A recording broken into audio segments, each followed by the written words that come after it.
Welcome to the Foul Play YouTube channel. Welcome, everyone. I'm not sure what actually happened there, Mr. Kratz, but always good to hear your voice in the morning. Not. Well, look, guys, thank you so much for coming along and listening to our podcast. As you know, guys, we do a weekly podcast entitled Reading with Uncle Ken. And at the moment, we're on part 40. For those of you who have been following our readings, we're on chapter 14 entitled The Aftermath. And I'm Dr. Silkman, and I'm from the Foul Play team. And welcome, guys. It's good to be here. As per usual, if you like what we do, please subscribe to our channel. If you like our podcast, please give us a thumbs up. Leave your DNA on the thumbs up. It'll be most appreciated. Our subscriber numbers have been steadily increasing, and that's fantastic. And all of us from Foul Play, we thank you guys. Thank you for coming along and listening to our podcast. And like us, thank God none of you guys are addicted, right? And before we start the podcast proper, we like to give our thoughts and prayers for those who normally are on the panel but can't make it today. We hope that you get better in your health and things improve. And we'll love to see you all back on the panel soon. But, I just want to say just a quick word that as a member of Foul Play, I'm so impressed by the dedication and hard work of everyone on the panel and other members from Foul Play. Everyone works really hard. We do this not for fortune or fame or for clicks or anything like that. We do it because we want to seek justice, justice for both Stephen, Brendan, and of course Teresa Hallbach. Everyone on the panel believes, and also I'm sure people in chat believe in the total innocence of both Stephen and Brendan, and we want to see justice be served. I know it takes a real long time, and look, guys, I'm no different to any one of you. We all sense the frustration because things are taking so long, and we are experiencing a bit of a lull at the moment in the case. What's been happening with Kathleen Zellner, all her filings, she's been continuously being stonewalled. So, in that regard, it is very frustrating. But the important thing is that we and other fellow YouTubers keep on spreading the good word, keeping the names of Stephen, Brendan, and Teresa in the lights all the time, so people don't forget. Because, sometimes, these wrongful conviction cases, they can take 20, 30, even 40 years to resolve. Kathleen Zellner put out a tweet. I think someone was in prison, wrongfully convicted for, 43 years. That's pretty shocking and pretty horrific. And so, what we do here on Foul Play, part of the things that we do here on Foul Play is that we do podcasts and presentations, and I'm very fortunate to be part of a dedicated and passionate team. So, our heartfelt thanks go out to several panel members. We hope that you feel better soon and that you join us back on the panel because we miss your comments and your wisdom. But the reality is, guys, life happens. Life happens for all of us. We're not immune to all the pains that occur in our everyday lives. And we're thinking about you guys, and we hope to see you back soon. All right. Well, what we're going to be doing, for those who are new to the discussion, we're reading specific passages from Mr. Kratz's book.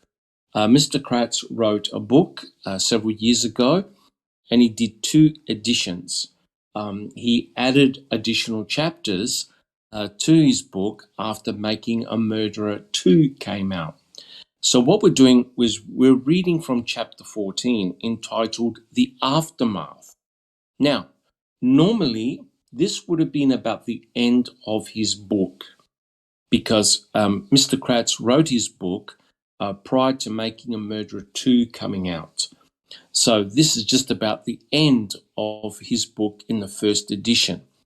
Now, I want to warn everyone that some of the comments he makes, especially towards Stephen, are truly shocking, but you'll hear that as we're reading out the passages. But look, guys, what I like to do is, as per usual, I like to introduce to you our panel members. Tell us who you are and what part of the country you're from, what part of the world you're from. We have Checking Convictions. Good morning. I just woke up. I am from Minnesota, and we had about 5 inches, it seems like 5 feet of snow dropped on us last night. So very cold and in the snow. Welcome, Checking Convictions. We have Inexplicable Susan. Hey, everybody. Coming to you from Southwest Missouri. Fantastic. Thank you very much, Susan. We have Just Rhonda. Hello, everybody. I am from the United States of America, Central Utah, and in the last 24 hours, I would say we had about 12 to 16 inches of snow dropped on us. So we're very cold. Gee. 29 degrees last weekend. We were like 45 degrees or 50 degrees, and the sun was shining. Now we're freezing and we're in snow. So that's you. Thank you, just Rhonda. We have Sunshine Christina. Welcome. Hey everyone. Don't get mad at me. I am coming to you from 84-degree and sunny Florida weather on this lovely Saturday afternoon. Fantastic. Thank you so much, Sunshine Christina. We have Zoe. Hi everyone, I'm from Slovenia and we also have snow. I don't know how many inches because we don't do inches, we do centimeters. So. Centimeters, correct. Thank you so much, Zoe. Good to see you here. And we have Sammy. Hello, I'm coming to you from Central Arkansas in Tornado Alley. And this morning it was like 36 degrees, and right now it is 76 degrees Fahrenheit. Jeepers. Unbelievable. Thank you so much, Sammy. And I'm Dr. Silkman, and I'm from Adelaide, South Australia. A beautiful morning here, probably around about 18 degrees, nice and sunny. We're now entering in our summer, so it's going to get really, really hot. Well, look, guys, welcome. It's fantastic. Like I said, I feel really great to be part of an international team. We're from all over the world, and some panel members can't be with us today, unfortunately. But we have representatives from England, Ireland, Scotland, all over the place, and it's fantastic. And I know that our listeners are from all over the world as well. All right, guys. Well, look, what we'll do, we'll make a start on our podcast proper. And so I'll start reading passages from the book. Okay, I quote, I have specific goals for this book. In outlining the case against Stephen Avery more completely than has been done before, I hope this book flips the public narrative of the Avery case back to before December 18th, 2015, when cops and prosecutors in the case were still generally considered the good guys, and Avery was accurately viewed as a ruthless, convicted killer. I hope seeing what wasn't shown in Making a Murderer, the facts omitted, the testimony spliced and truncated, encourages viewers to turn a more critical eye on the media they consume. Well, nothing like getting the podcast off to a good start. So the question to the panel is this: does anyone actually believe that Mr. Kratz's book has flipped the public narrative of the Stephen Avery case? Why or why not? Who would like to have a go at that one? Susan. No. And why not? Because it's full of bullshit and lies, I would say. I agree. Checking convictions. Thank you, Susan. Checking convictions. Might have flipped a few people, but they would have to be in Mr. Ken's category of human beings, narcissists or prosecutors that don't believe in the truth. I think he thought it might do that for him. I think he thought it might change his public persona, but I agree with everybody here. I don't think it did anything to us. No, I agree. I think Mr. Kratz was rather surprised by the amount of vitriol that headed his way after writing this book. Before I continue, I'd just like to say just Rhonda and Sammy will be checking the chat. So if you have any questions, put them down in chat and we'll try and answer them as best that we can. All right, yes. So Mr. Kratz was hoping that he would flip the case. In other words, that after writing this book, all of us will be convinced that Stephen Avery was indeed a ruthless killer. Anybody else have any comments? Zoe, do you have a comment? Oh boy. No, I don't. I'm sorry, I forgot to mute. I'm so sorry. No problems at all. No problems at all. Susan, do you have a comment? Yeah, I think that the Netflix series, Ma'am, told enough of the case. I mean, of course, we've gone far, far beyond that, but I don't think there was what was left out was not really is not evidence to convince anybody otherwise that has the opinion that they're innocent. Right, but do you feel that the series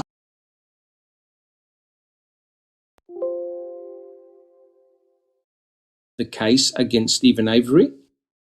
I actually do. I think it included the majority of the case, almost all of it, and the things that he points out, the hood latch swab, and what was the other evidence? The burning barrel with her cell phone. Electronic, with the Yeah, that doesn't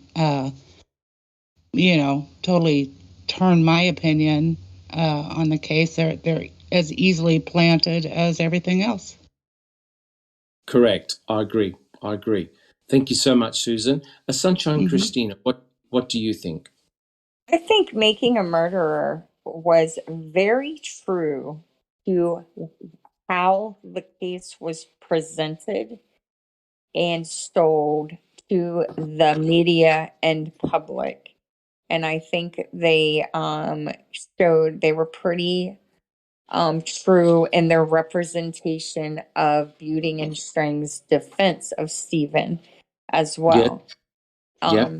So I think Kratz's attempt to make Making a Murderer the reason nobody believes him anymore, and his book writing, thinking that I think he has this inflated sense of self, and he really thought that he was the reason everybody was fooled the first time around, right? So he just needed to get back on his platform and tell the story again, and everybody would be mesmerized and be fooled by the snake charmer. And he doesn't realize that beyond the small scale of Wisconsin, he's really not that gifted of a storyteller, and he's not a great actor at all. But no, 100% agree. Thank you so much, Sunshine Christina. It's rather remarkable that Ken actually writes the comment, when cops and prosecutors in the case were still generally considered the good guys. It's, truly remarkable. I mean, we know the background to what happened to Stephen. We've retold it many, many times. We know he was deliberately targeted and set up in 1985. So I think Stephen Avery had good reason to be highly suspicious of the likes of Kaseric, especially Kaseric from the MTSO. This was pretty serious for them. The civil suit against the MTSO, Kaseric and Vogel, they were serious. And it's remarkable because I remember Jack 61 in one of the open mics read the deposition of one of the officers who had retired, and sitting in the audience was Kaseric himself. Now, isn't that interesting that Kaseric chose to sit in on one of the depositions? I think Kaseric realized then and then just how serious things were going to be. And it's incredible that Ken Kratz keeps on writing in his book, that somehow Making a Murderer, its directors, its producers had hidden agendas. And in actual fact, Ken Kratz actually believed that the directors and the producers of Making a Murderer were actually working for the defense. Does anyone actually remember that from Ken Kratz? Does anyone remember that statement? He thought the directors of Making a Murderer were working for the defense. Does anyone remember that one? Susan. Absolutely. He tried to subpoena all of their footage. That's correct. Saying that they were part of the defense. That is 100% correct. Yes. So, when one thinks about it, Making a Murderer did not come out immediately, right? It came out many, many years later. So Making a Murderer had no direct effect on the outcome of the case. That's something that Ken Kratz doesn't spell out. Making a Murderer came out many, many years later. Sunshine Christina, do you have a comment? I just wanted to say that I have actually tried to get the records from that actual attempt to seize the footage, and it's been a difficult process to get them. So I'm sure that they have them and they'll give them, but getting the wording right where they actually give them to me has proved challenging, and I wonder why. Because some things they'll just give you really quick. You know what I mean? Like if there's no pay attention to dotting your I's and your T's, crossing your T's. But some things they really make you work, and this is one of the things that they have. Yeah, correct. Yes, J. Jax stated in chat that it was Alan Kolacek, I think it is how you pronounce it. Thank you so much, J. Jax. Yes, correct. I mean, you think about it. He's giving his deposition, and he had nothing to lose. Alan was very, very blunt, straight to the point. And in the same room, you had Kaseric and Stephen Avery, right? Remarkable when you think about it. And then a few days later, on October 31st, Teresa Horbuck goes missing. The timing is so, so scary. And you're right, Sunshine Christina. That's the big issue when you're trying to get FOIAs and other documents. If normally it shouldn't be a problem, but other times they make you jump through the hoop, which is, remarkable. I ask the question, what are these guys actually hiding? If they are so confident, if they're so robust in the evidence, hey, test it. Kathleen Zellner's paying for everything. What is the issue? I think, guys, we already know what the issue is. They don't want to open Pandora's box. And we have seen many documentaries involving many different people over a great span of time. It's the same thing. When these individuals become exonerated through forensic evidence or by demonstrating that forensic evidence was faulty or tampered with, the prosecutors still believe that these people were guilty, right? And it seems that no one gets a clean bill of health. No one admits that they are at fault, that they've made an error. That's the way the judicial system seems to work in America. It's a terrible situation, guys. It truly is. Does anyone have any comments about that?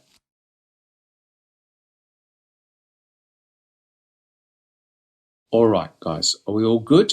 So Ken Kratz, unfortunately, continues whining and complaining about making a murderer. The fact, and I repeat, the fact that he's stating that making a murderer had omitted facts, had testimony that was spliced and truncated. Now, look, to be perfectly honest, there was some editing, right? There was some editing because no one's going to watch a show that's going to go on for hours and hours and hours of a testimony, right? The important thing is that you get the general gist of what's happening in a testimony. And of course, Mr. Kratz was hypercritical of the way Making a Murderer handled Andrew Colburn. And Colburn at the moment has a suit against Netflix. Does anyone on the panel know what the current status is of that civil suit? Has anyone actually read anything about it? Sunshine Christina. So, for Andrew Colburn's civil suit, the last that I have heard was Colburn's attorney had filed a motion for sanctions against Netflix for not. It's really weird, and it's going to take a couple minutes to explain it. But so Colburn's attorney filed a motion for sanctions. They want Netflix punished because they are not cooperating with Discovery. Now, what's odd about this is that Discovery does not close. The Discovery window does not close until March of 2022. Right. The original deposition, or I'm sorry, the original Discovery schedule was that the bulk of Discovery would be handed over by, I believe, the end or the middle of October. Now, on September, I might be off a couple of days on the dates, but in September of 2021, 3 weeks before the bulk of Discovery is due, Colburn files a motion saying that Netflix isn't cooperating with Discovery and wants them sanctioned, but yet they are cooperating with Discovery. So it seems like if you read all the documents that have gone back and forth from each side, it seems like the biggest gripe from Colburn is that Netflix entity, the corporation, never had the courtroom footage from Stephen's trial. And that's what Colburn wants the most. And because Netflix doesn't have it, they can't give it. And so once they learned that Netflix didn't have it and they weren't going to get it, they got really angry. And so they want Netflix punished for something that they haven't done wrong. We shared the documents somewhere, I think on one of the open mics or maybe just on the Foul Play website. But if anyone has about 15, 20 minutes, I highly recommend reading this stuff because it's like a bad comedy. Yes, it is. So, you know more about Andrew Colburn's attorney's personal life than you do about Andrew Colburn. And another interesting thing I want to make sure to mention is that Netflix submitted these, they're called interrogatories, I believe, which are basically a bunch of questions. they want Colburn to answer. And Colburn Yeah. doesn't want to answer any of them. And this is the No. first stage of the court, of the trial, right? This is the first Yeah. stage of the process. And Colburn doesn't want to answer any questions already. It doesn't look good for him. No, it doesn't. It doesn't. And JJX is correct. Yes, it was an open mic in which that was discussed about Colburn. So, guys, I urge you, go have a look at some of those open mic presentate podcasts. We discussed many things, and thank you so much, JJX. Much appreciated. Correct. It truly is farcical, but there's no doubt that Ken Kratz has got an axe to grind. He's got an axe to grind against making a murderer, and also he's got an axe to grind against us as well, right? The so-called the media and the social media and all these groups that analyze cases. He's got a big axe to grind. Now, think about it. The significance is huge, because if companies like Making a Murderer, if they are sanctioned, if they can't cover cases like this, then you could imagine how much attorneys and prosecutors and judges can get away with without a critical eye being cast over them. And we were very fortunate that the producers filmed elements of Making a Murderer. We got to see behind the scenes of what it was like to be at the Avery salvage yard and how tough it was for Stephen and his family and what had happened to him in the past.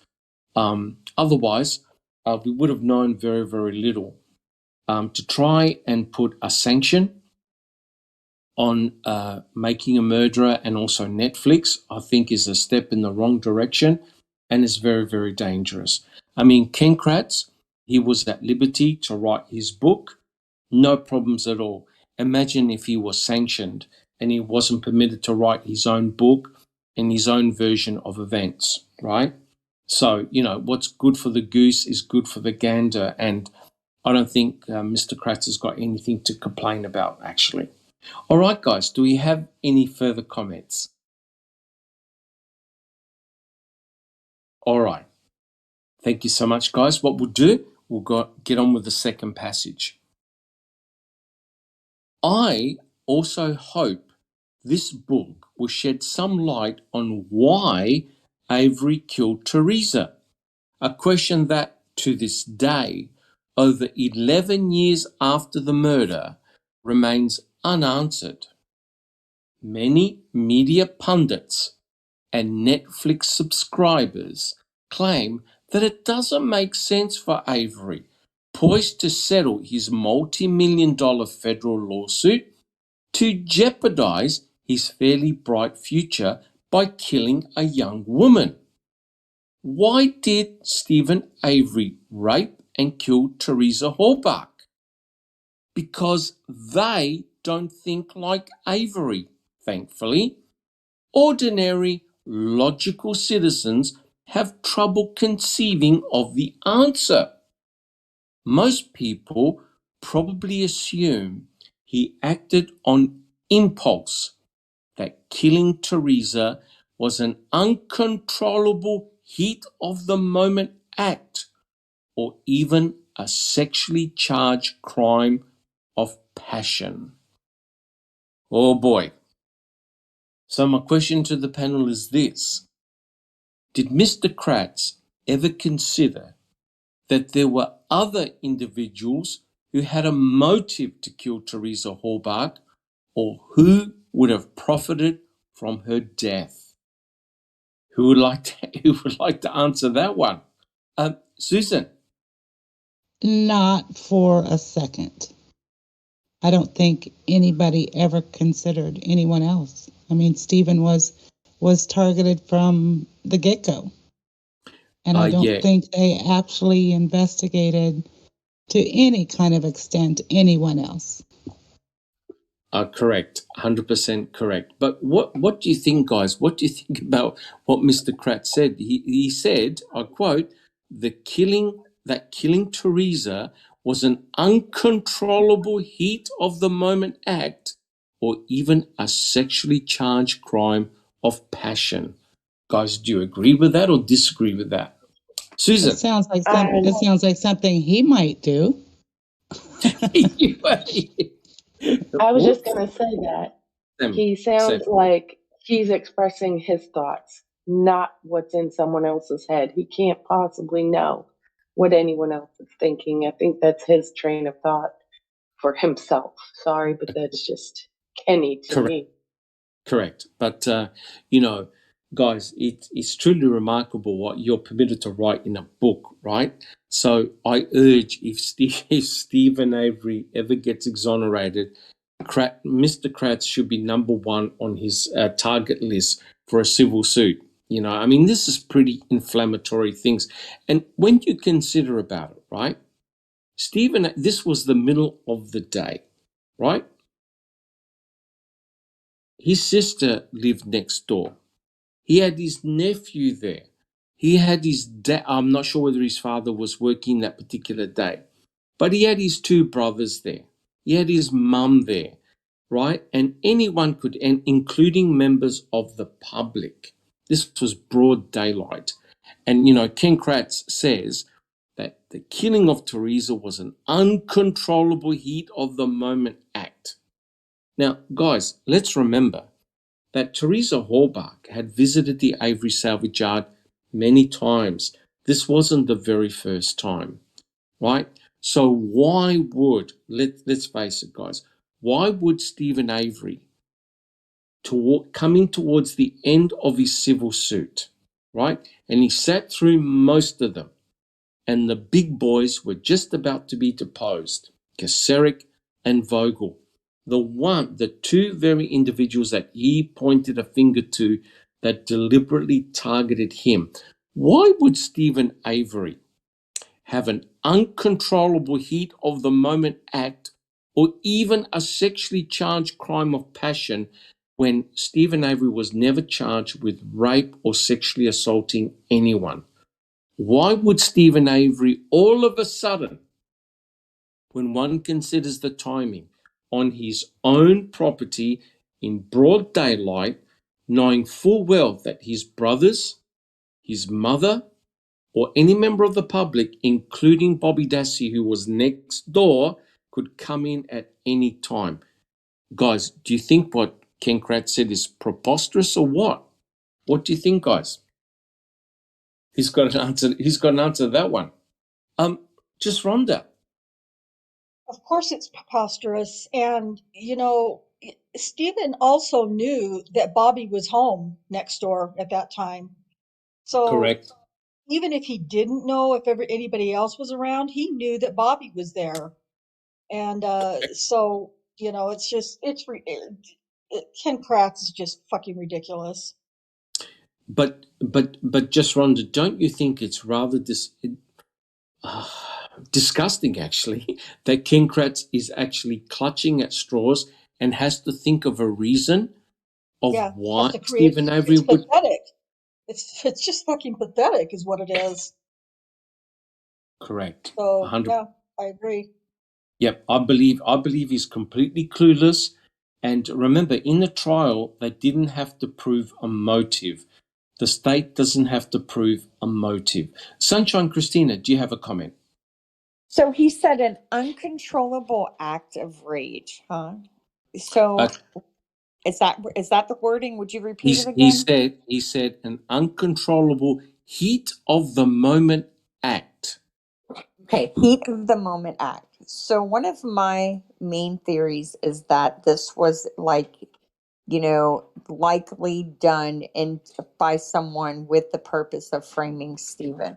So I guess that would be kind of accurate if that is the case, right? It would be someone who panicked because of the civil suit depositions and how everything was going, likely chose her because of the fact that she left the property.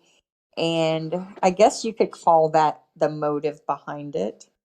It's possible. Well, that's true. But you know what you're insinuating, of course, Sunshine Christina, right? What's that? Potentially her murder is directly linked to law enforcement. Well, it's my leading theory, and I've yet in over 3 years found anything to dispute it. So, yeah, Yeah. I know. It's not a popular theory, but it's the one Oh, that ticks all the boxes for me. yes, yes. And I've always said, and I remember saying the same thing on many different podcasts, desperate men do desperate things. And I think the rope was coming up. The time was coming up for Kacerik and Vogel. And if they needed to act, they needed to act quick and they needed to act now. And if it's like a miracle of God just happened to happen, that Teresa Hallbach on October 31st goes missing, and one of the places that she had visited, oh my Lord, just happened to be Stephen Avery. Now, do we have any other? Sunshine Christina. I just wanted to share, someone had posted on Reddit not a few days ago what one of the attorneys who represented Manitowoc County, Kasurk, and Volk said upon learning Stephen Avery, or what he did upon learning Stephen Avery did for Teresa's Yes, murder. He yes. skipped down the hall with glee, was ecstatic that it happened. Now think about that. You're over the moon with joy because a woman has died. That's shocking. That's the mentality of the people, the educated people we're dealing with here. Yeah. That is how little they value human life. And that's not a story I made up. That is literally an attorney saying that's how another attorney acted. They don't value human life. They don't value victims. They don't value anything but, things that benefit them. And so it's a very scary place to live, an environment such as that. 100% correct. 100% correct. This, guys, let's not mince with words here. This is truly shocking. Truly shocking. I remember there was a clip where they took news footage of Kacerik, and before the reporter asked him a question, you could see the giggle. He was smiling. He was actually giggling and smiling because he knew he dodged a bullet, right? And when the cameras pointed at him and the reporter asked him a question, he all of a sudden changed to being very serious, saying no one was meant to be harmed by this. We're talking about when Stephen Avery was exonerated. We thought we had the right person. Blah blah blah. The remarkable thing is this. And this is something I find consistent in all cases that I've looked at and studied involving wrongful convictions. No one says sorry. No one says sorry. No one gives an apology, right? Despite the person being in prison for 10, 20, 30, 40 years, it's very hard for someone to say, I'm sorry. Just Rhonda. They can't say I'm sorry, because if you say I'm sorry, that's admitting guilt. So, and none of these cases, that we study and Correct. talk about, are they going to admit guilt? Correct, 100% correct. And to me, that's very disturbing. And I agree with Jay Jacks. Duper's delight, and that's true. He wasn't the only one that showed that. Ryan Hilligus, who was Teresa's ex-boyfriend, also showed many times Duper's delight, including in the courtroom. Now let's think about it, right? Now I'm not accusing Ryan Hilligus. But it's rather strange that when you discover, this is in court, right? When you discover that your ex-girlfriend, apparently that you've loved for many years, has been murdered and butchered in the most brutal manner, and he's got a smile on his face. And you're thinking to yourself, this cannot be right. But guys, it goes back to the fundamental issue. Now, I know I've discussed this with Kelly. Previously, I've discussed this with many members of Foul Play. If a proper victimology was done of Teresa Halbach, good, bad, or ugly, you would immediately, absolutely immediately look at ex-boyfriends, ex-lovers, potential stalkers, right? Family members. Everyone comes under suspicion until you're finally cleared. Now, I'm sorry, guys, but I don't believe that this was done in a proper, logical manner. For example, you had Ryan Hilliges, Scott Blowdorn, who were free to roam in where Teresa Halbach was staying for days, right? Remember, Teresa Halbach was missing for several days before she was reported missing. And it was Tom Pierce, her boss, that rang up Karen Halbach to say, "Where's your daughter?" Now, think about it. She was living with Scott Blowdon. Now, Teresa Halbach normally doesn't stay away for several days. Don't you think Scott should have immediately inquired from her mum to say, or maybe from her boss, have you seen Teresa? Where is she? She hasn't come for a day or 2 days. It seems none of that was done. Guys, does anyone have any comments about that? Do you believe a proper victimology was done of Teresa Halbach? Sunshine Christina. No, no, of course it wasn't. And then we also have to remember that they were allowed on the Avery property as well. And you have to ask Yes, yourself, correct. why Correct. would why would they do that at all? And the only thing that is because they know what happened, right? They know what actually happened to her, good, bad, or indifferent, or they know who they're going to say is responsible for whatever happened to her. And so Correct. it shows from the beginning that there was never an actual honest investigation, in my opinion. In my opinion, from the start, this investigation was conducted with the sole purpose of convicting Stephen Avery of the murder of Teresa Halbach. And you have, and how, so she was never missing, you know, if that's Yes, true, she was never a missing person. From day correct. one, she was a murdered woman whose murder was going to be pinned on him. And Correct. it's just, the more you think about it, the more troubling the world looks, right? Because, That's true. True. yeah. I was going to say, guys, in America, I don't know what the law is, but are you considered a missing person after 48 hours? Is that correct? Is it 2 days? Does anyone know what the rules are? In I America, I think think once if they're you're an adults, adult, Sorry, yeah, go ahead. Sammy. In America, most of our states, if you file a report, they give about a 48-hour period. And sometimes, depending on the history, if they have any history or knowledge of this individual, they may or may not help you. There's never Right. a guarantee, because if it's a runaway who has a history with runaway, they're kind of skeptical on this missing person thing. You have to do wellness checks. I mean, the whole 9 yards. So it could take a little while yet. Okay. But I Okay. also wanted to mention there was a comment on here. Stuart Hodson said the missing persons poster were printed on the 2nd of November. Yes. Yes. So Yes. Okay. So the gears were in play, so to speak, from very, very early on, because I think everyone commented that normally Teresa calls in, and she doesn't normally disappear for such a long period of time. So people were starting to be worried fairly early on. Sunshine Christina.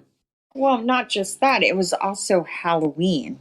So for her, she had other activities planned that evening, right? She's a young 25-year-old woman who was in the prime of her life.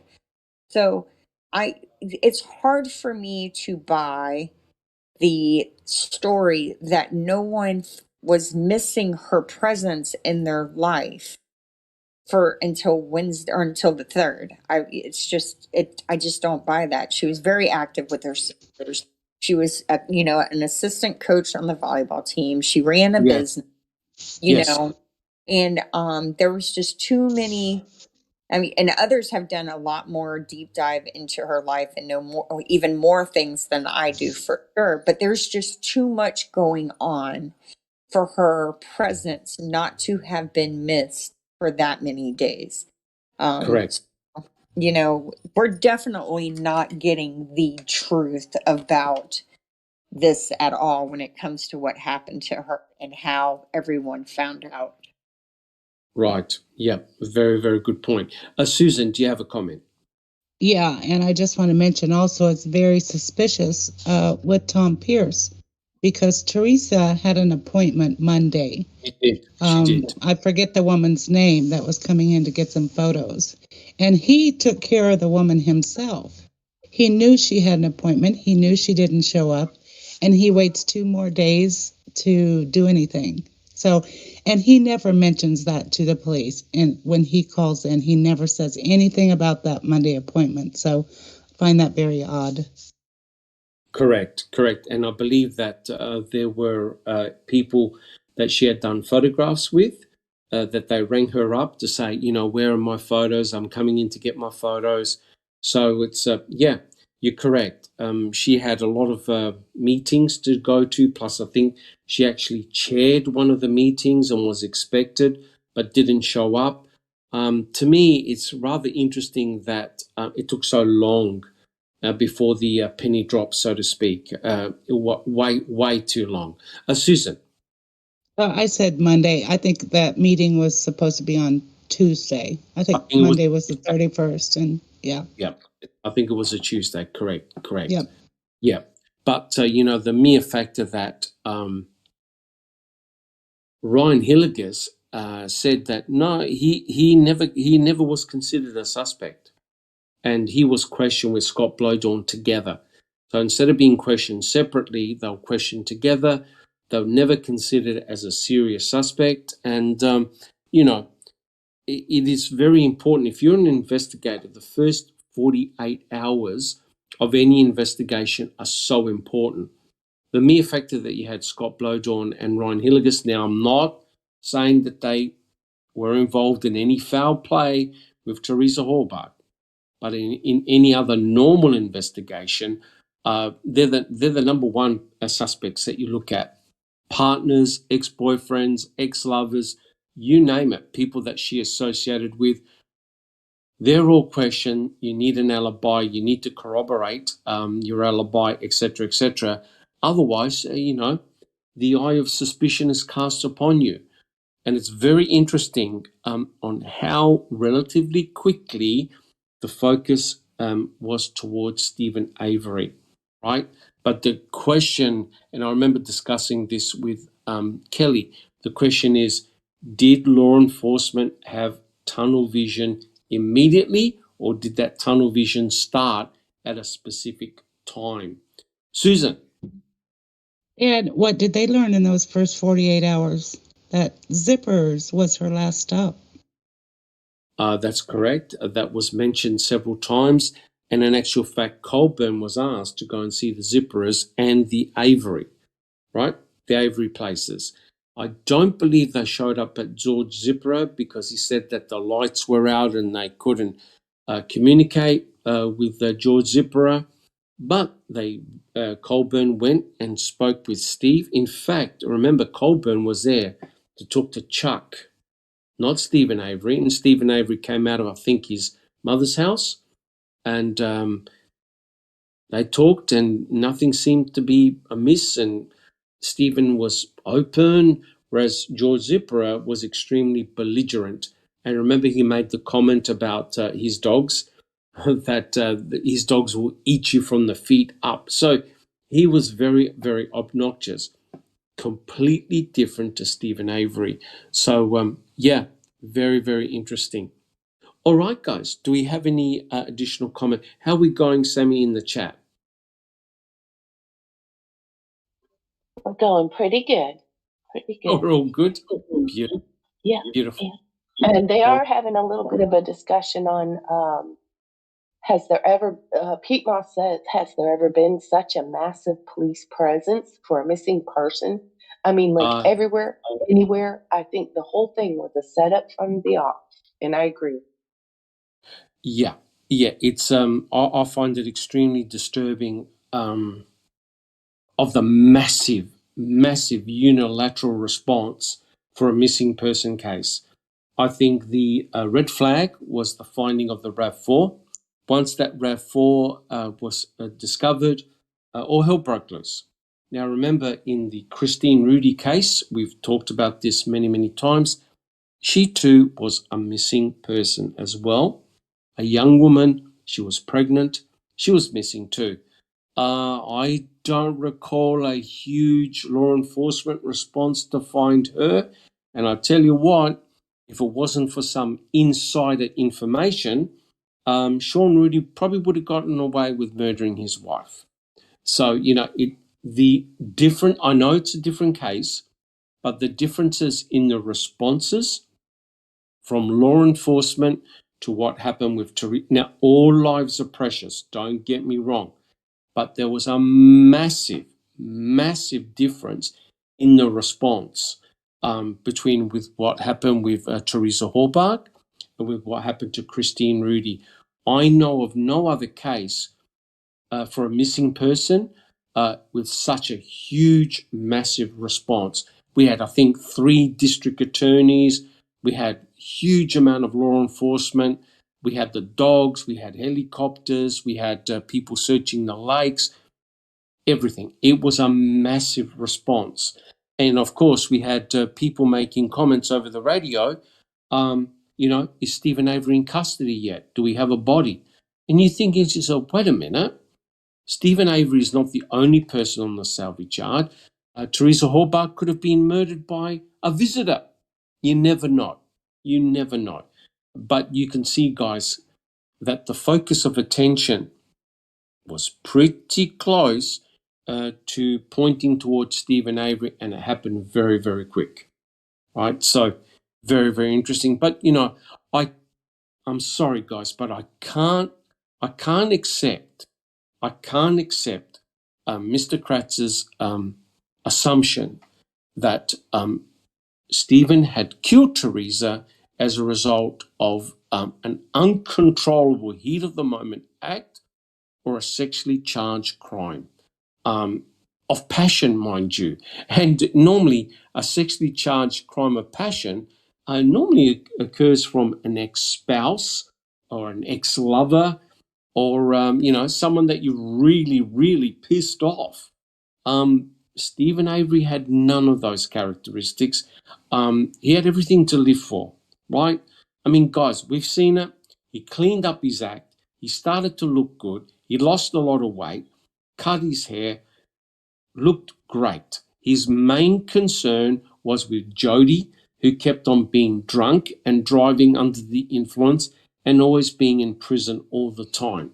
So that's where his main concern was. And he even said many times, I want to get married, I want to leave Wisconsin and live a happy life. And unfortunately, everything got shut down really quick. Now, the argument is, okay, well, look, there was a huge police presence because there was a lot of cars on the property. That's true, it's a salvage yard. But was it necessary to open up every vehicle, including the crushed vehicles, when you had cadaver dogs and a sniffer dog? So therefore the dogs, they roam the yard, they give a hit where they smell blood or smell the presence of Teresa. You don't have to open up every car. You don't have to even open up the cars that have been crushed. I think law enforcement were trying to find anything against Stephen, whether that be some type of contraband or some type of drugs or anything, weapons, you name it. I think they were looking for anything to pin it on him. These were desperate times. Guys, do we have any comments? Yes, we have Kelly says, you want an ex? Brad was the one to look at. He self-confessed. He sent her a message the day she went missing. he was part of her victimology as early as the 4th, that they did follow up. Correct. We're talking about Bradley Check here, Teresa's ex-lover, or I'm not sure, but yeah, correct. I mean, guys, let's think about it. He was a married man, right? And Teresa Horbach, yes, she was involved in doing intimate photographs. I'm not sure whether she was involved, but Bradley and his wife were involved. These were intimate photographs. Sammy, do you have a comment? Yeah. You know something? Both of her exes actually had a bigger reason for motive than any other person on the face of the earth. Correct, but that would dismiss pretty quickly. That to me is just simply unbelievable. Sunshine Christina. I think the reason that they didn't do victimology is because they wanted to sell Teresa as this demure, pure Catholic girl who was devoted to family, who, like, with almost a virginesque type Correct. behavior, and not judging at all. And, but she wasn't, that's not who she was. She was a normal 25-year-old woman out living Yes. her. And if you allowed any of her life to actually come into the case, then you opened up avenues that should Yes, have you did. forward. Yes, you did. Very, very good point. But here's the problem, right? Stephen Avery had faced this previously with Penny Bernstein, right? And that's the way they set it up. That's the way the MTSO, Kaseric, and everybody else had set it up.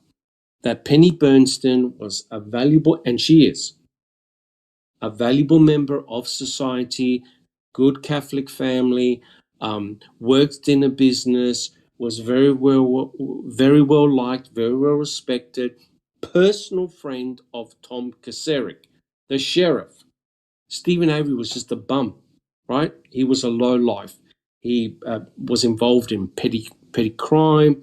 He was involved with a group of drunken mates, burning a cat, and Stephen Avery was involved with his friends in theft, property damage, etc., etc. So you have a massive contrast between the victim, the so-called victim, Penny Bernstein, and Stephen Avery. Well, guess what the state did again, right? You're right, Sunshine Christina. That's exactly the way the state produced Stephen Avery and Teresa Horbach.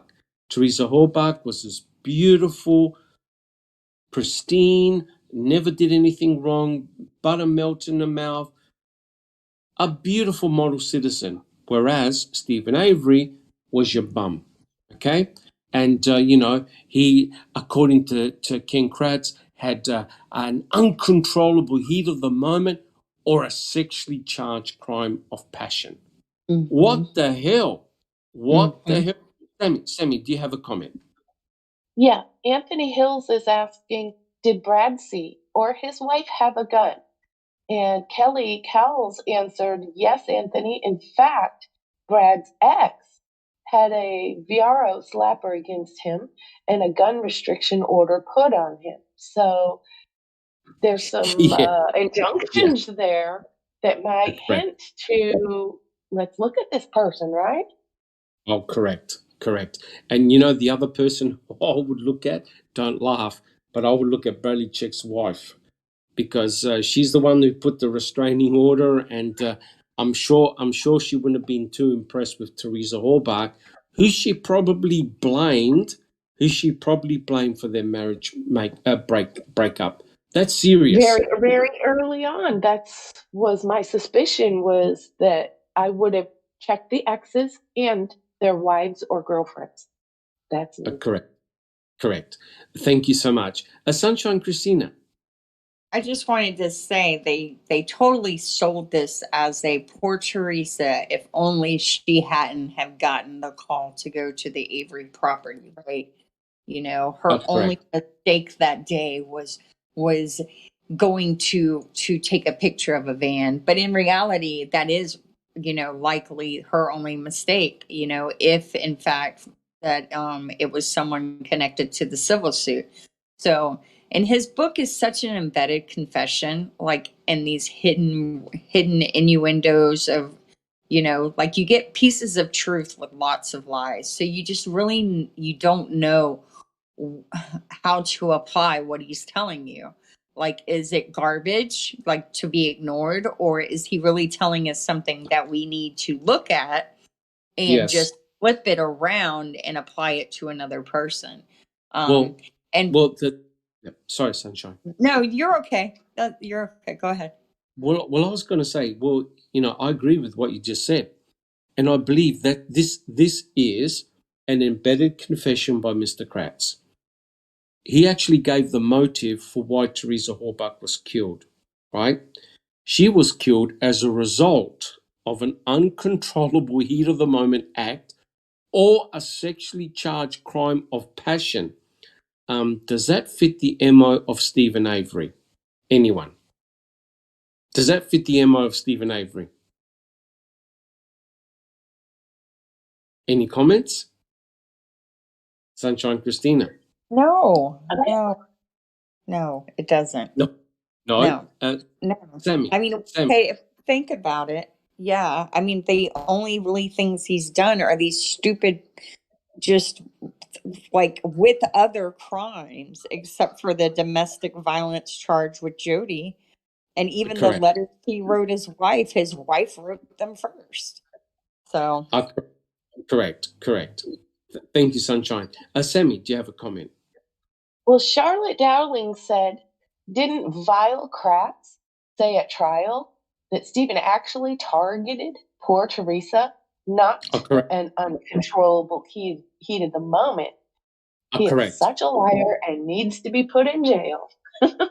Well, not only that, you wait till you hear some of the other passages that Ken Kratz writes in this chapter here. It'll just blow your mind. Correct. So, in other words, Stephen Avery was just a mild-mannered man, and all of a sudden, he had an uncontrollable heat of the moment act, or it was a sexually charged crime of passion, right? So, if it's a heat of the moment act, why is Ken Kratz saying that Teresa Halbach was lured to the Avery salvage yard? Lured to the Avery salvage yard. If it's a heat of the moment, it's a spur of the moment event, right? Like, for example, an ex-boyfriend or an ex-lover having a fight, an argument, a push and shove, and then it gets super serious, right? That's what Ken Kratz is referring to, which is very, very interesting. All right, guys, I am conscious of the time. I promise, Zoe, I'm conscious of the time. Shall we continue with the next question? Yeah? All good? All right. So, guys, here's the next part. I'll quote. But Avery is obsessive. In jailhouse phone calls, he'd get stuck on a topic, especially if somebody had been critical of him.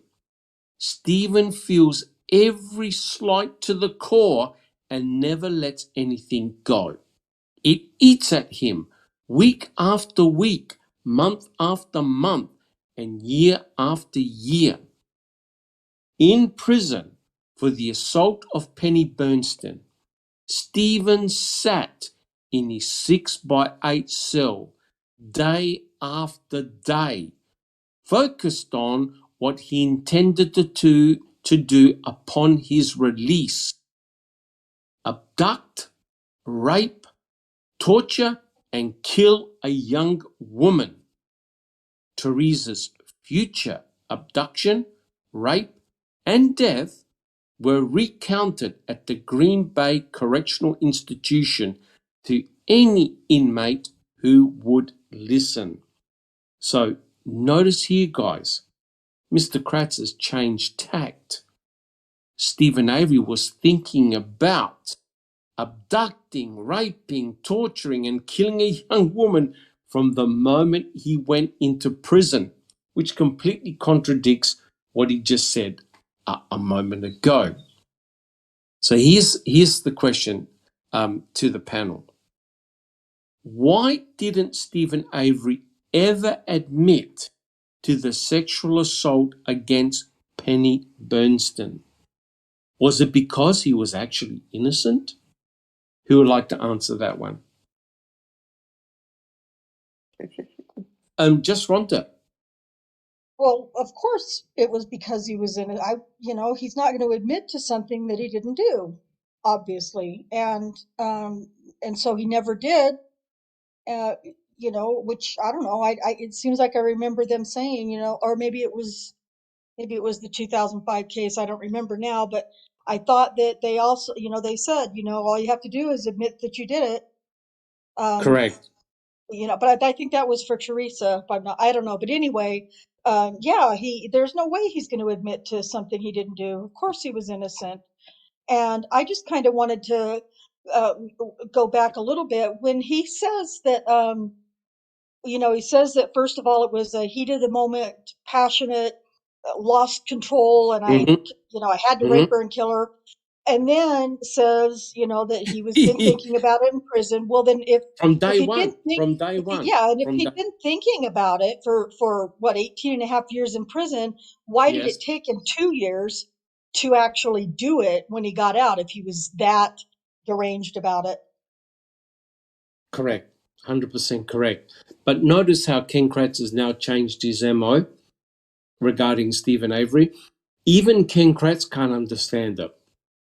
Because Stephen Avery, the reason why Ken Kratz can't understand is because Stephen Avery actually is innocent, right? You've got all these prosecutors, apparently learned gentlemen. They can't work it out. Even the judge could not work it out. Remember what the judge said to Stephen Avery? You've shown signs that you've straightened up your life. You're going to come into a financial windfall. You're showing signs of improvement. And boom, you commit this most horrendous murder. Even the judge couldn't understand. Ken Kratz couldn't understand. And Ken Kratz, even in his book, gives two different versions of Stephen Avery. Someone who acted on compassion, spur of the moment. Oh, I'm going to kill, I'm going to abduct, rape, kill, torture, cremate Teresa Halbach. Why? I got no reason why. And now we say, no. Stephen Avery was thinking about doing this from day one. And it's disgusting, guys. We talked about it. Had Stephen Avery, because Stephen Avery kept on coming up for parole, had Stephen Avery admitted to the sexual assault of Penny Bernstein, he would have been freed years ago. That's how bad the system is. Sunshine Christina, do you have a comment? I was just going to say, I don't, some days I think Kratz really believes Stephen is guilty. And then some days I'm like, no, he knows better. But it's like they use the same things to get these wrongful convictions every single time because now they're going to enter the snitches, right? And it's just so Yes, laughable. If agree. it wasn't two innocent men wasting away in prison, how they pull this off is truly, it's friggin' comedy gold. It's But like Keystone Cop. but guys, the scary thing is that this actually happened, right? This actually happened to both Brendan and Stephen. Okay, Yes, it's work, friggin' work. tragic. Yes, worse for Brendan in a way because Brendan was a young boy, right? And there was no forensic evidence against Brendan whatsoever. And his case, and I agree with Jay Jacks, his case was just simply a mini Stephen Avery trial, and they tacked Brendan Dassey on at the end. They had nothing to present against Brendan Dassey except words, just words. But guys, before we get really pissed off and angry, Stephen Avery, what happened to Stephen and Brendan are not unique.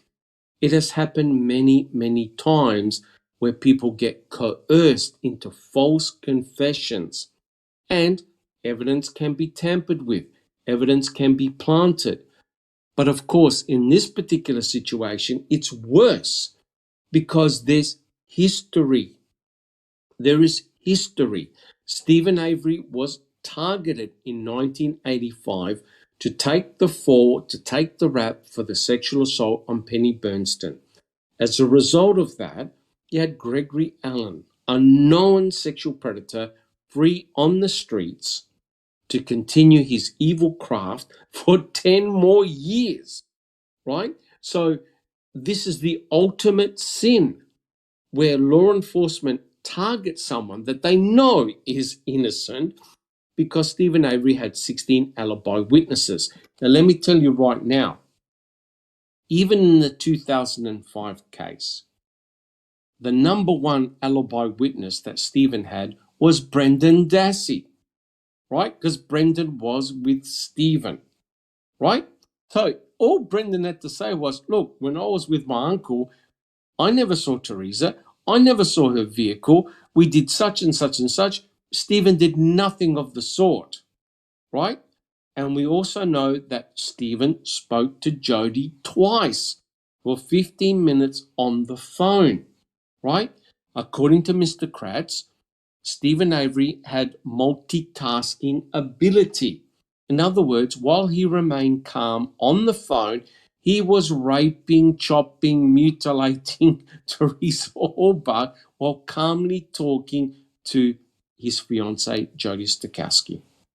That's how insane the prosecution and Ken Kratz were, because they couldn't explain why Stephen Avery would suddenly commit this horrendous act on Teresa Orbach.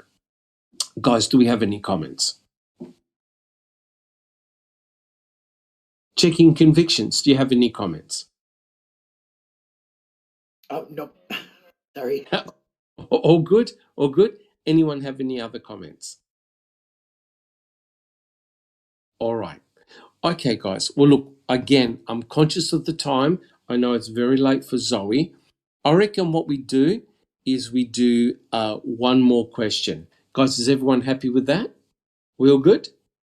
Yeah. Okay, beautiful. All right, guys, we'll do one more question. All right. This one's an absolute ripper.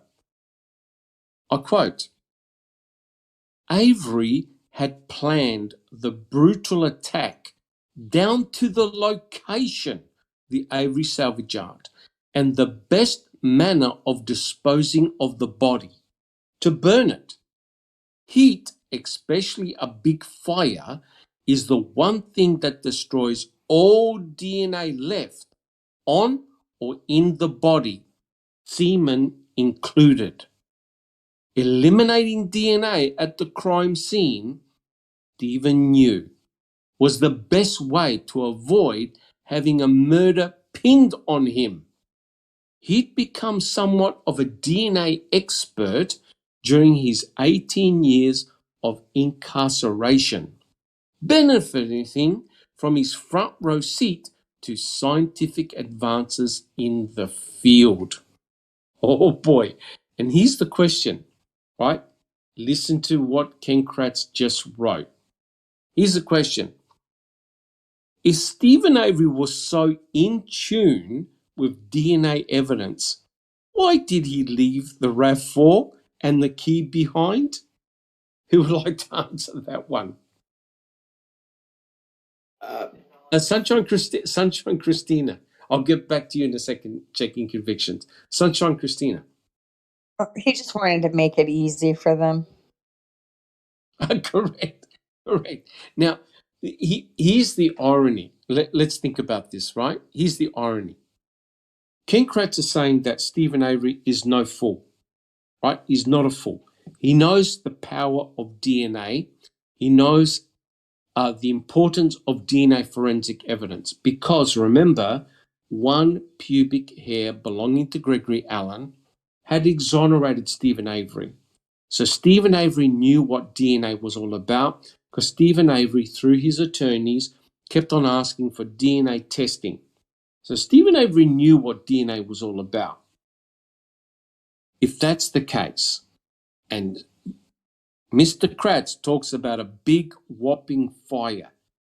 Why on earth would he, for a start, burn Teresa's electronics in another burn barrel, right? Why would he put those electronics in another burn barrel? Why not put them in the great big whopping fire that allegedly had more heat, more intense, burned for more hours? Why did he leave the RAV4 with his own blood, right?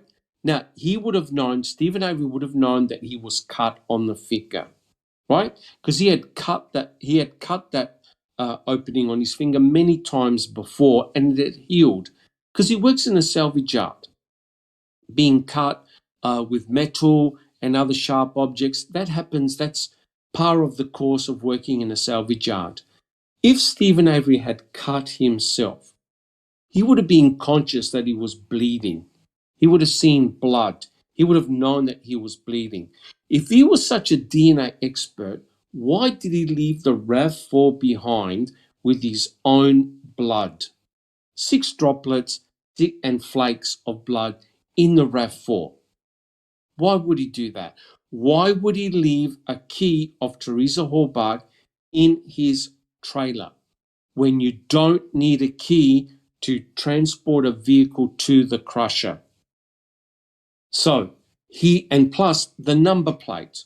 Why risk leaving your DNA on the number plates when he had a smelter, right? Where he could have folded up the number plates, gone for a drive, and discarded the number plates or buried them kilometers away, right? So if he's such a forensic expert, why is it that he left all these clues for the crime lab to find? Guys, who's got any suggestions? Checking convictions. Well, I mean, he has to stay true to what most people thought he was, just a stupid idiot, right? I mean, he's got to do something that's favorable for his attitude or his persona that the town has of him. They're in a compound, they're, cut off. They're not thinking all the time.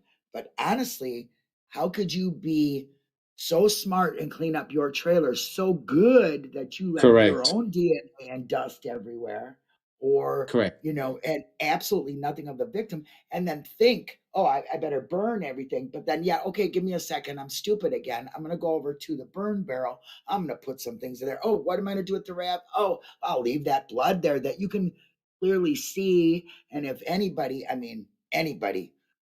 really was doing that, I think they could see that blood, they would have wiped it off. You know what I'm saying? So Correct. to me, Correct. it doesn't fit Stephen. It doesn't fit any profile of any killer to do the things, one so good and then one so sloppy. So that's what makes you question everything. It That does. doesn't make sense. So It does. even if you're killing for the first time, you see your own blood, you'd wipe it off, right? I Well, mean, yeah. that's correct. Well, the interesting thing here, guys, I thank you, checking convictions. The interesting thing here, guys, is the way the investigators answered the question was, how come there wasn't any of Teresa Hallbach's blood in the garage? And the answer was they cleaned it up, right? So if they're attesting that the RAV4 was driven from the garage to the pit by Stephen and Brendan, well, what happened to the cleaning fluids that they had to clean up the blood on the ground? Surely a 1-minute job to wipe down the RAV4 to clean all traces of blood, they could have easily done that. Would have taken a minute. Yet, Stephen happens to leave 6 droplets of his blood in the RAV, and furthermore, there are no mixtures of blood between Stephen and Teresa Hallbach.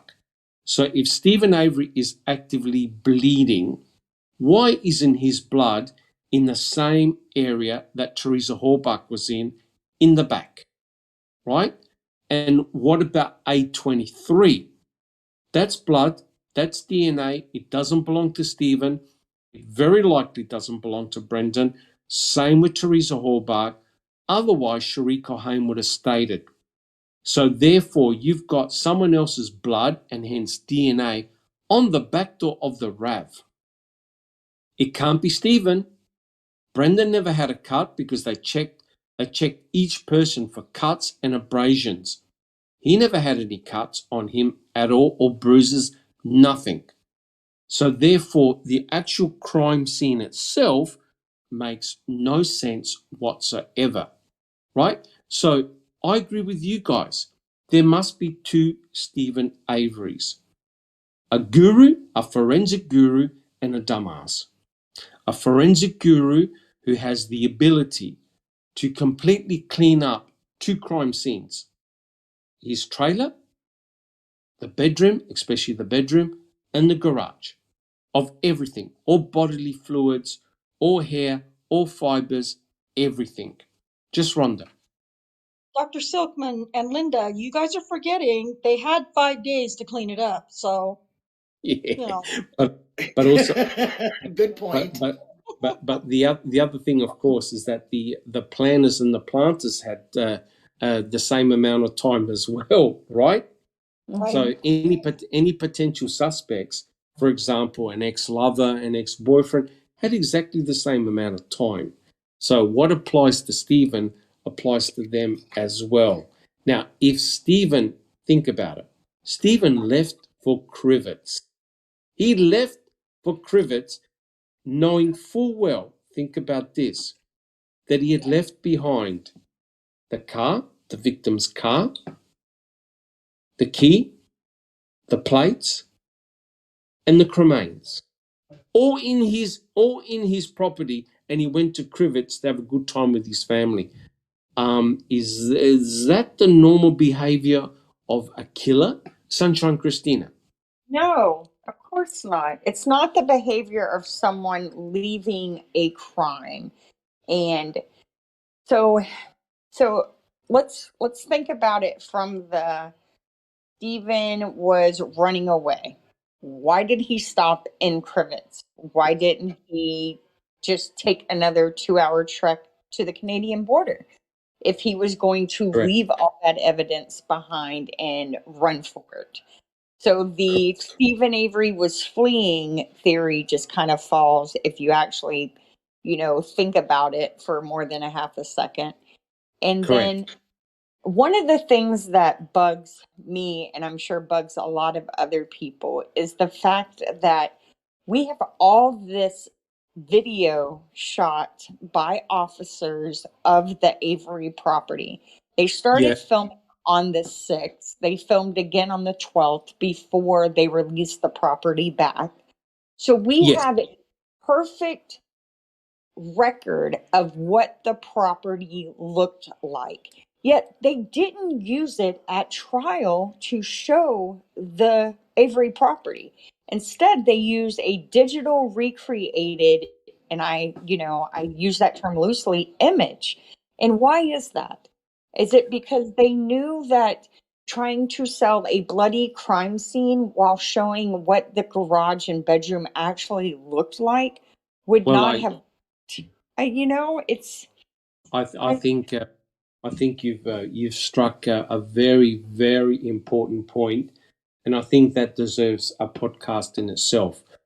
And I take great offence to this in terms of why on earth would the state spend literally tens and thousands of dollars and all these man hours doing a 3D reconstruction of the entire salvage yard and surrounding quarries if, according to the state, Teresa Hallbark never left the Avery salvage yard and was murdered in Stephen Avery's trailer or garage, depending on which trial you're talking about.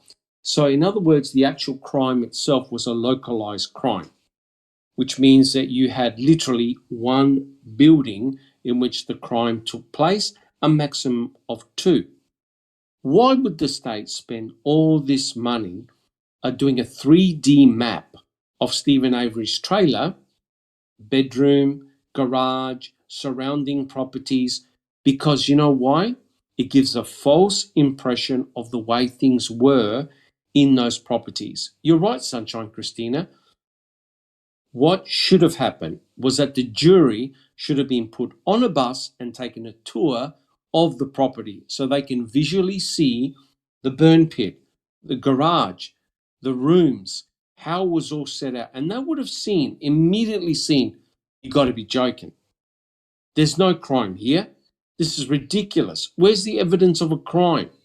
Where's the evidence of a sexual assault? Right? And of course, the number one sin was that there was no coroner. When you don't have a coroner to properly document the crime scene, you can do anything you want. You can say anything you want, right?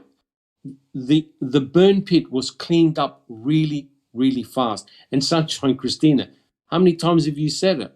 There wasn't even a guy in the skip with a smile on his face with his tongue hanging out. Yeah.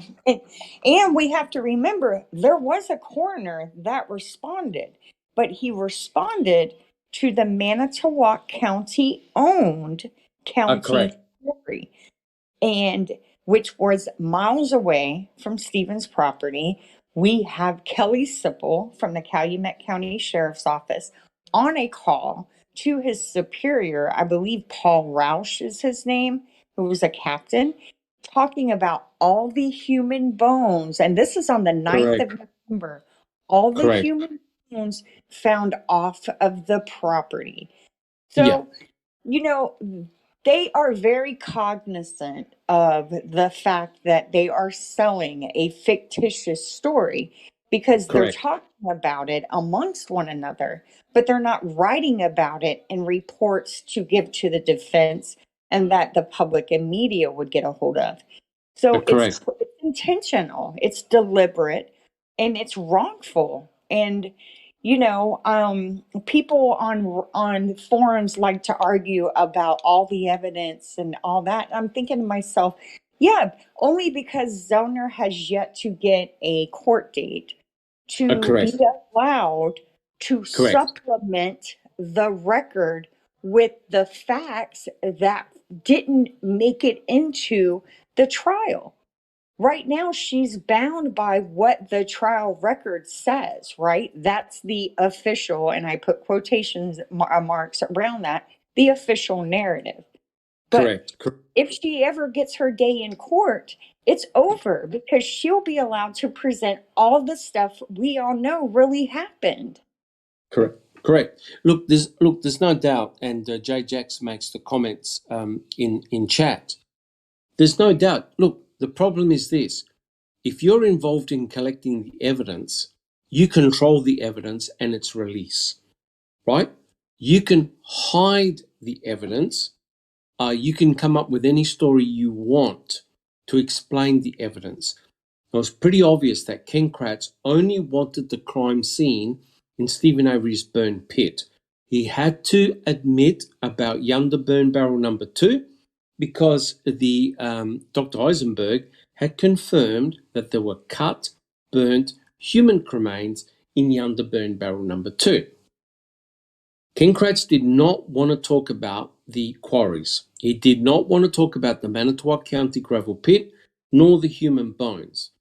And one of the most disgusting, despicable acts I've ever read, ever seen in any case was the giving back of the cremains to the Hallbark family. And Kathleen Zellner said, hey, wait a minute, that's the destruction of biological evidence. And I think it was Angie Sukowitz said, no, because the officers, this is her excuse, the officers who took out the cremains did not know what they were doing. They were not forensic anthropologists, and they could not confirm that those cremains were indeed human and belonged to Teresa Hallbark. If you tried to get away with that in any other country but the United States, you will be seeing prison time and you'll be laughed at. Angie was able to get away with one of their own laws, I think commissioned by Norm Garn himself, about the destruction of biological evidence. You've got to preserve biological evidence until the case is over. until the person in prison is dead or is released. By giving back the cremains, especially the cremains at the Manitowoc County Gravel Pit, it meant that Kathleen Zellner and her experts were not able to prove or test those cremains as belonging to one victim, Teresa Halbach. Now, as a parent, I'm talking about as a parent, I would want to know that what's been handed back to me are the cremains of my loved one. I think every person would want that. How disgraceful would the MTSO be, or Calumet or whoever, to bring over a pile of cremains and say, we don't know whether they're chicken bones, donkey bones, dog bones, we've got no idea, but here, please accept them as a token of your daughter. That is completely outrageous. Sunshine Christina. I everyone gives them so much more credit than I do. I don't think they even gave them to the Hallbox. I think they just got rid of whatever they had. I don't even think they reawakened the Hallbach grief, if you want to call it that, to return those. I think that those bones were disposed of, and they were disposed of in a manner where no one will ever test them again. And I mean, that's just a personal opinion, but their behavior, Yes, their behavior leads me to believe that. correct. So if you are essentially manipulating the evidence and you're actually getting rid of the evidence, then you can come up with any story you want. Kathleen Zellner is trying to get her day in court. They're preventing her from doing so. The cremains tell a story. Those cremains tell a story that's different to what the state said occurred to Teresa Halbach. And I remember BB always saying one thing: the cremains that were present in the burn pit, they could have easily come in a box and left in a box. You simply do not know. And it's a real worry. It's a real worry when the state's forensic anthropologist was asked, did you ever step foot on the Avery salvage yard? What'd she say? Does anyone remember what Dr. Eisenberg said? Sunshine Christina. I got my impression of the Avery burn pit from reading Trooper Austin's graphic depiction of it. Yeah. In other words, she never stepped foot on the Avery salvage yard, right? Now, this is the state's forensic anthropologist. So, in other words, if I come up to your house with a box of bones and I say, these came from Stephen Avery's burn pit, please trust me, that's what she went with. So there was no proper documentation of those cremains anywhere. And what's very frustrating is that Dr. Eisenberg, in her own report, showed and classified that the cremains found in the burn piles, in the debris piles found at the Manitowoc County Gravel Pit, were indeed human. Human. And the disturbing thing was those cremains were cut, burnt, fragmented to the same degree as was found in Yonder Burn Barrel number 2 and in Stephen Avery's burn pit, which means you have a human being being distributed out in at least 3 different geolocations. That's rather bizarre. Sunshine Christina. So a couple of us have done some digging on, like, trying to see when the first photograph of the brown tarp, evidence tag number 7923, appears. Because, you know, that's where all the supposed human bones that originated from Stephen's burn pit were collected. That's how they were collected. They were allegedly, according to these officers, shoveled into a brown tarp, brought off, off the property and sifted. Yes. So the first photograph that we have, and we have over 4,000 photographs now, is it appears in December of 2005. Another interesting thing that I want to add about that, because y'all know that I harp on the evidence tags. So the first time that we have a report where a official bone person is saying that bones with tag numbers, that these tag numbers trace back to allegedly Stephen's burn pit, the first report isn't written until Eisenberg's report, which was Yes. written in June of 2006. Yes. So she says she's doing work, in November and December of 2005, but this report doesn't get Yeah. authored until June of 2006. Yes, So it was very much an ongoing report. It was being that's right. incrementally added all the time. Correct. Yep. And so I find it, so we have no photograph with an evidence tag number with bones that allegedly come from Stephen's burn pit before then. We don't have them because Bennett and Steyer, they didn't have evidence tag numbers. They have BB's box of bones. Correct. Right? And they Correct. both state unequivocally from a site unknown to me. So they don't know where they came from. So Correct. there's definitely fishy business done, Yes.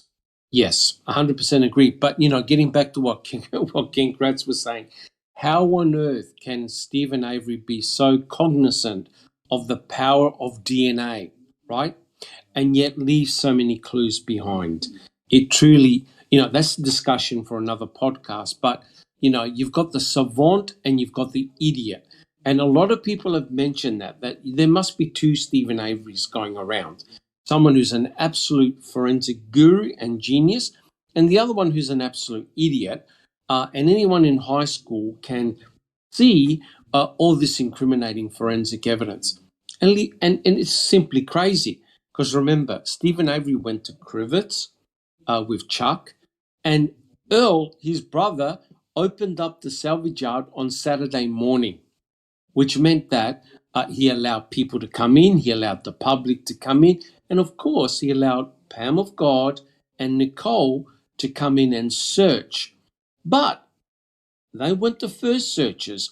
There were other searchers. A cousin of Teresa early during the week had searched the salvage yard, went on the salvage yard.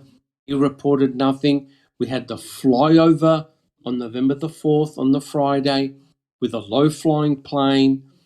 They saw no RAV4, right? So something weird, really weird, is going on.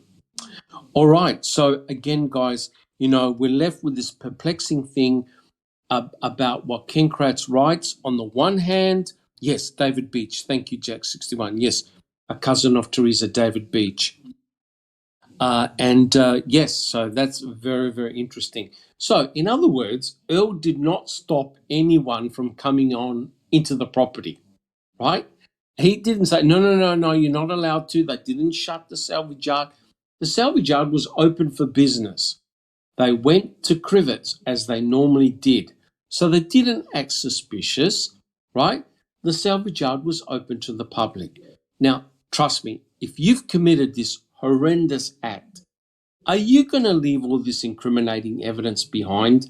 Are you going to leave your brother in charge of the salvage yard while you're having a good time helping your mum and dad at Crivets? I don't think so, right? And the stupid thing is the investigator said, oh, yeah, Stephen Avery was going to come back and he was going to crush the RAV. You got to be joking, right? Could you imagine if he said to his parents and his family members up at Crivets, oh, I've got to quickly go back to the salvage yard. Don't worry, I'll come back in a couple of hours. Now, how ridiculous and insane is that? Remember, according to the state, Stephen Avery and Brendan Dassey drove the RAV4 right past the crusher and didn't crush the vehicle immediately. They parked the car and left it there on the evening of October the 31st until it was discovered on November the 5th, and no one saw that vehicle prior to November the 5th, which is really, really interesting. All right, so again, what Ken Kratz says makes no sense, and he's really mocking Stephen Avery. On the one hand, he's a forensic genius. He understands the power of DNA. On the other hand, he's a complete idiot, and he left all these clues. Simply crazy. All right, guys. Now, I love to continue, but I know it's very late for Zoe. So, guys, why don't we stop the podcast here? We'll quickly go down the panel and just traditionally ask how everyone's doing. But first of all, guys, I'd like to thank all the panel members for their fantastic answers and wisdom. I'd like to thank everyone in chat. Good to see J-Jack's back, and hopefully we'll see him on the panel very, very soon. And there are other members, there are family issues and other problems, and we think of them and we wish them very well. Thank you very much, guys, for your support. If you haven't subscribed, please subscribe and hit the like button, leave your DNA on the like button. So, guys, let's go down the panel. Tell us how you've been and what you've been up to. Checking convictions. I've been fine. Thank you for asking. Just kind of doing the same thing everybody else is. I did make a video that I would like everybody to watch. It talks about the justice reforms that have passed in 2021, and some of them are pretty Awesome. fantastic. And I put it all in a video, and please check it out. Other than that, just kind of looking into the things that are making change, because that's what we all really want, is to make this kind of thing never happen again. So that's what I'm doing. Fantastic. And I saw Becca Choose and your podcast on Brendan Dassey. That was really good. It always gets me angry and fired up. Anything to do with Brendan really rolls me up the wrong way. Unbelievable. Thank you so much, Checking Convictions. Just Rhonda. Hi, thank you for asking. I'm just working on my podcasts and trying to. I've been sharing the last several weeks. I've been sharing some of the role players who made it possible for Daniel to go to prison for the next 2 lifetimes, and Yes. yeah. So I've just been trying to, I know there's dirt out there on some of these people. I can't find it. So I've been really deep diving into some of the people in that case. But so I've just been kind of doing that, and that's about it, really. Fantastic. Yes, I saw your podcast as well. That was a very interesting one too, about the DA, that DA, crazy guy. David Prater. Yeah, David Prater. Yeah. Yeah. I'm telling you, never stops to surprise, never ceases to amaze me. I'll tell you. No, that's why I'm so jaded now. I just feel like I don't trust any of the state, the state people until I have proof that they're Yes. good. I just don't trust them anymore. So, Yes. yeah. Yeah. Yep. Fantastic. Thank you so much, Just Rhonda. Thank you so much. Sunshine Christina. I just want to give a shout out to Checking Convictions. I watched her Justice 2021 video that she did, and she did an amazing job on it. It's definitely worth 8 minutes of your time to go take a peek. I actually missed that they even had the conference and all of the stuff that was done, and she does a nice job, summarizing it. I've got some stuff going on family wise, so I've kind of postponed the next episode of the Crime Theory Exchange until after the first of the year, with the holidays coming up. But I'm still writing records requests.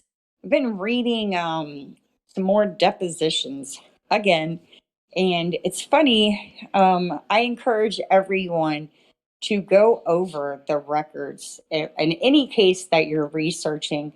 It's always, for me anyway, it is beneficial to take a fresh look at the evidence because we have obtained so much stuff that Yes, that may not have clicked before make sense now with what we now know, and I think that's probably relevant in any wrongful conviction case or any investigation where you're looking for answers.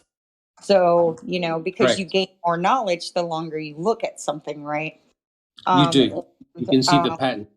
yeah, you do. And answers that really didn't strike you as odd or struck you as odd, but you didn't know why. You're like, wait a minute. Now I understand what this means. So, one of the Correct. things is I've been reading is Tinker, who was the assistant attorney general. I think it's Steve Tinker. He was kind of head of the investigative team that looked into the 85 case for the DCI DOJ. Yes. And if anyone hasn't read his deposition, I take a look. Yeah, Kelly was on to something with the DOJ. I can't put my finger on it yet, but some of the questions that he's asking him are quite concerning for Tinker. And you can tell that the attorneys are concerned about him answering them. And, Oh yeah. yeah, I Yeah. just found it really interesting. But Yeah. other than that, yeah, I just want to wish everybody a happy holiday. Enjoy your time with your loved ones. And if I don't have a chance to get back on before the first of the year, Happy New Year. And and I'm glad I got to participate today. Today was a great discussion. Fantastic. And look, guys, at the end of the day, Foul Play is made up of fantastic and passionate individuals. I am just a small part of the team, and all we are one. We are one. We work really hard. We try and give the message. We support very much what Kathleen Zellner is trying to do. And like I said, wherever the chips fall, wherever they fall, we want to know the truth. A lot of people want to know the truth of what happened to Teresa Halbach. But not only that, we've got members who are involved in many other cases as well, and they bring that information to light, and it's all good stuff, and it's fantastic. Thank you so much, Sunshine Christina. Zoe, do you have any comments? No, all good. Oh, I hope Zoe hasn't fallen asleep. She's speaking. Yeah, Yeah, okay. I'm Sammy, awake. do you I'm have any awake. comments? I just want to tell Zoe sweet dreams. And Oh, no. everyone out there, stay safe during the holidays. And I'm fighting off a cold, so try to stay well. And how are you doing, Dr. Silkman? Yeah, touch wood, touch wood. I'm doing the very best I can, behaving myself. Yeah, here's how I spend my time off, right? Apart from doing getting back into the JFK stuff, which is really interesting because I'm looking at some historical, not only wrongful convictions, but people sent to the electric chair. And there was an incredible case in Texas, of course, in the US, in 1954, which Henry Wade, who was the district attorney, basically convinced the jury of the guilt of a Tommy Lee Walker, a young African American man, and he was accused of raping and murdering a white woman in Texas. And he had alibi witnesses. He was nowhere near the crime scene, but because some white witnesses saw an African American man near the crime scene,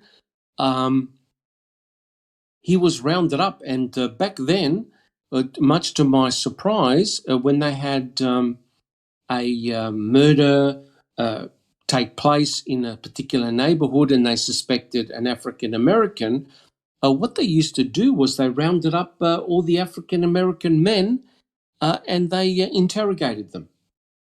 And it just so happened that Tommy Lee Walker drew the short straw, and within a few weeks, he was electrocuted. He was killed, and it looks like he was completely innocent, had nothing to do with the crime. But again, this is what happens when you've got this disequilibrium, when you've got this bias. It's a shocking, shocking case.